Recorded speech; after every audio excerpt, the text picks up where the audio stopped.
Assalamualaikum warahmatullahi wabarakatuh. Saya Muhammad Haris Daniel bin Abdullah akan membentangkan tajuk Zaman Khulafa Ar-Rasyidin. Latar belakang tamadun Islam pada zaman Khulafa Ar-Rasyidin. Zaman Khulafa Ar-Rasyidin bermula setelah kewafatan baginda Rasulullah SAW pada tahun 11 Hijrah sehingga 41 Hijrah, bersamaan 30 tahun. Ianya bermula dari pemerintahan Abu Bakar As-Siddiq sehingga Ali bin Abi Thalib. Pusat pemerintahannya di Madinah sehingga Ali memindahkannya di Iraq. Sabda Rasulullah yang bermaksud, "Maka berpegang teguhlah dengan sunnahku dan sunnah Khulafa Ar-Rasyidin yang diberi petunjuk. Gigitlah kedua-duanya dengan gigi gerhamu." Tempoh masa pemerintahan bagi zaman Khulafa Ar-Rasyidin. Rasulullah SAW pada 11 Hijrah, manakala Abu Bakar As-Siddiq 11 hingga 13 Hijrah, Umar bin Al-Khattab 13 hingga 23 Hijrah, Uthman bin Affan 23 hingga 35 Hijrah dan Ali bin Abi Thalib pada 35 hingga 40 Hijrah. Kegemilangan zaman Khulafa Ar-Rasyidin terbahagi kepada 4. Yang pertama, sosial dan kemasyarakatan. Yang kedua, ekonomi. Yang ketiga, politik dan pentadbiran. Dan keempat, keilmuan. Sosial dan kemasyarakatan. Yang pertama, menjamin kebebasan beragama kepada golongan bukan Islam dan tidak memaksa mereka memeluk Islam. Yang kedua, mengekalkan hak pemilikan tanah kepada golongan bukan Islam dan tidak merampas hak mereka. Yang ketiga, khulafa memeriksa kesusahan rakyat dan memberi bantuan. Ekonomi. Yang pertama, kekayaan negara Islam bertambah disebabkan pembukaan negara baharu. Yang kedua, penubuhan Baitul Mal untuk menyimpan kekayaan negara. Yang ketiga, pembahagian kekayaan secara adil dan meluas. Politik dan pentadbiran. Yang pertama, memberikan ruang kritikan dan teguran kepada rakyat secara meluas. Yang kedua, membahagikan negara Islam kepada beberapa wilayah dengan melantik seorang pemerintah. Yang ketiga, menubuhkan jabatan baharu bagi melancarkan pengurusan negara. Keilmuan. Yang pertama, khulafa mengambil berat terhadap ketulinan Al-Quran.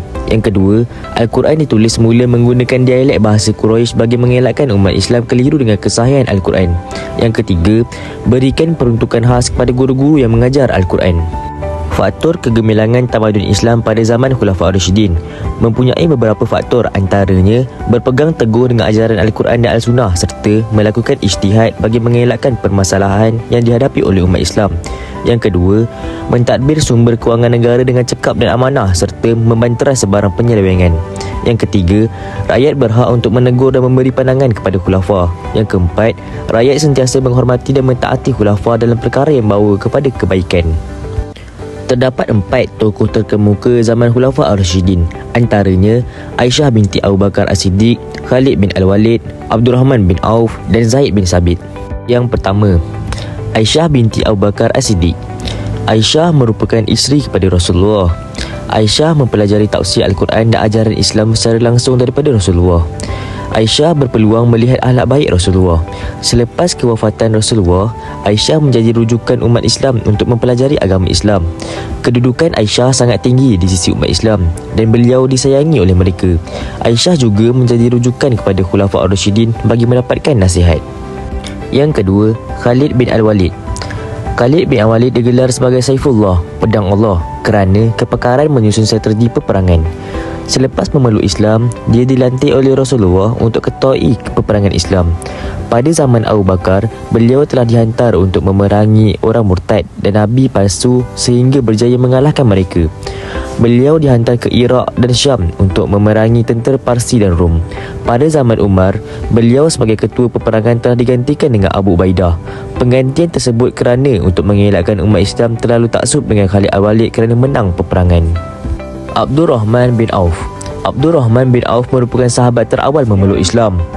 Antara 10 orang sahabat dijamin masuk ke syurga. Abdurrahman bin Auf terkenal sebagai seorang yang bijak berniaga. Pada zaman Umar, beliau telah dilantik sebagai syura untuk mencari pengganti khalifah.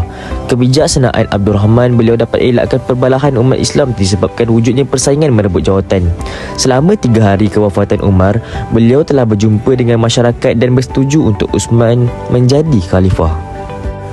Tokoh terakhir ialah Zaid bin Sabit. Zaid bin Sabit telah dilantik oleh Rasulullah sebagai salah seorang penulis wahyu. Ia terkenal dalam kalangan sahabat sebagai seorang yang mahir Al-Quran.